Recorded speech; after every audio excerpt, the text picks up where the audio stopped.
आप इस वीडियो को देखने के लिए आए हैं, इसके लिए आपका बहुत बहुत धन्यवाद। इस वीडियो से आपको कुछ ना कुछ जरूर सीखने को मिले। कई राज मिट्टी में दफन रह जाते हैं अगर उन्हें ढूंढने का जुनून ना हो। एक तरफ नई दुनिया की रफ्तार रेलवे और दूसरी तरफ सदियों पुराना इतिहास। सबसे पहले 1826 में एक ब्रिटिश यात्री चार्ल्स मैसन ने इन खंडरों को देखा था, पर उन्हें लगा ये कोई पुराना किला है। 1850 के दशक में जब पंजाब में रेलवे लाइन बिछाई जा रही थी, तो मजदूरों ने वहीं पड़ी पुरानी ईंटों यानी ब्रिक्स का इस्तेमाल कर लिया। उन्हें मालूम नहीं था कि वो 5000 साल पुरानी विरासत को रास्ते में बिछा रहे हैं। कहानी शुरू होती है 1850 के दशक में।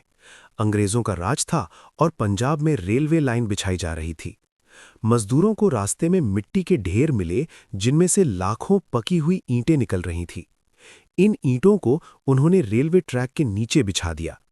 उन्हें क्या मालूम था कि वो दुनिया की सबसे पुरानी सभ्यता यानी सिविलाइजेशन के पन्नों को अपने पैरों तले कुचल रहे हैं। हड़प्पा की दीवारें टूट रही थीं ताकि एक ट्रेन गुजर सके। सालों बाद दयाराम साहनी नाम का एक शख्स वहां पहुंचता है। वो एक आर्कियोलॉजिस्ट था। जब उसने पहली बार वहां की मिट्टी को खोदना शुरू किया, तो निकलकर आई एक ऐसी दुनिया जो उस वक्त के लंदन और पेरिस से भी ज्यादा बेहतर तरीके से बसी थी। वहशत का मंजर था।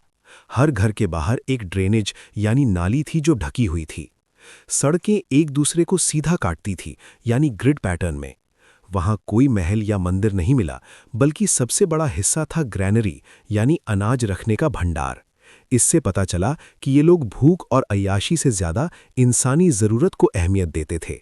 अब इमेजिन कीजिए, आज से 4500 साल पहले का एक दिन। हड़प्पा की गलियों में रौनक है। रवि नदी के किनारे नाव खड़ी है जिन पर कॉटन और बीड्स लदे हैं। लोग सील्स पर साइन कर रहे हैं। लेकिन अचानक कुदरत का मिजाज बदलता है। शायद रवि नदी ने अपना रास्ता बदल लिया, या शायद एक भयानक सूखा पड़ा। धीरे धीरे खेत सूखने लगे। शहर में सन्नाटा छा गया। लोग अपने घरों को छोड़कर पूरब की तरफ यानी गंगा की घाटी की तरफ निकल पड़े। वो अपने पीछे छोड़ गए अपनी मिट्टी की मूर्तियां, अपनी मोहरें और वो अनोखी लिपि जिसे आज तक कोई नहीं पढ़ सका।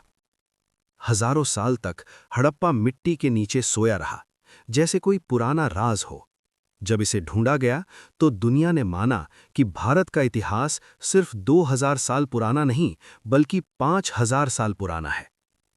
हड़प्पा आज हमें बताता है कि तरक्की का मतलब सिर्फ बड़े मंदिर या किले बनाना नहीं है, बल्कि एक ऐसा शहर बनाना है जहां हर इंसान को साफ पानी, साफ नालियां और पेट भर खाना मिले। चलिए, हड़प्पा की इस कहानी के पन्नों को थोड़ा और पलटते हैं और उन गहराइयों में उतरते हैं जहां अक्सर लोग ध्यान नहीं देते। ये कहानी अब संस्कृति और साइंस की तरफ मुड़ती है। हड़प्पा का इंजीनियरिंग दिमाग। हड़प्पा के लोग सिर्फ शहर नहीं बसा रहे थे, वो साइंस का इस्तेमाल कर रहे। कोई ईंटों का रेशियो। हैरानी की बात यह है कि पूरे हड़प्पा शहर में और यहां तक कि दूर दूर तक फैली इस सभ्यता में ईंटों यानी ब्रिक्स का साइज हमेशा 4:2:1 के रेशियो में होता था। चाहे वो छोटा घर हो या बड़ा किला, स्टैंडर्ड एक ही था। Water management. उनके पास दुनिया का पहला रेन वाटर हार्वेस्टिंग सिस्टम था। वो जानते थे कि पानी की एक एक बूंद कितनी कीमती है। ढोलावीरा, जो इसी सभ्यता का हिस्सा था, में बड़े बड़े रिजर्वॉयर यानी तालाब मिले हैं जो चट्टानों को काटकर बनाए गए थे। समुद्र का रास्ता, द मैरीटाइम स्टोरी। हड़प्पा के लोग सिर्फ जमीन पर नहीं चलते थे, वो समुद्र के राजा भी थे। लोथल की डॉकयार्ड। गुजरात के लोथल में दुनिया का सबसे पुराना डॉकयार्ड यानी जहाज रुकने की जगह मिला है। The foreign connection. हड़प्पा की सील्स यानी मोहरें आज के इराक यानी मेसोपोटामिया में मिली हैं।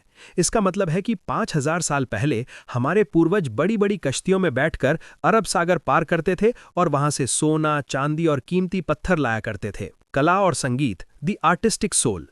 इनकी कहानी सिर्फ कामकाज की नहीं थी, इनके पास एक आर्टिस्ट का दिल भी था। The dancing girl.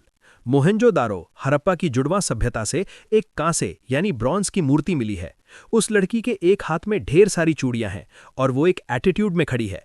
ये दिखाता है कि वो लोग नाच गाने और कला के कितने शौकीन थे। Bead making. वो लोग छोटे छोटे पत्थरों में इतने बारीक छेद करते थे कि आज की मॉडर्न मशीन्स भी हैरान रह जाएं। उनकी बनाई हुई कार्नेलियन बीड्स की मालाएं उस वक्त की लग्जरी फैशन थी। क्या वो कोई जंग हार गए? The conflict debate. पहले के इतिहासकार मानते थे कि बाहर से आर्यन्स आए और उन्होंने हड़प्पा को तबाह कर दिया। उन्हें कुछ ऐसे कंकाल मिले जो गलियों में पड़े थे। लेकिन मॉडर्न साइंस यानी डीएनए टेस्ट्स ने इस कहानी को बदल दिया। अब साइंटिस्ट कहते हैं कि वहां कोई बड़ी जंग नहीं हुई थी। असली दुश्मन था नेचर। नदियों का सूखना और मौसम का बदलना उन्हें धीरे धीरे कमजोर कर गया। वो लोग मरे नहीं, बल्कि उन्होंने अपना स्टाइल बदल लिया। वो बड़े शहर छोड़कर छोटी खेतीबाड़ी वाली जगहों पर बस गए। द लेगेसी यानी विरासत। हड़प्पा की कहानी खत्म नहीं हुई है। आज भी हम जो चूड़ियां पहनते हैं, जो नमस्ते करते हैं और जिस तरह से खेती करते हैं, उसमें कहीं ना कहीं हड़प्पा की झलक मिलती है। वो शहर मिट्टी में दब गया, पर उसका हुनर हमारे खून में रह गया।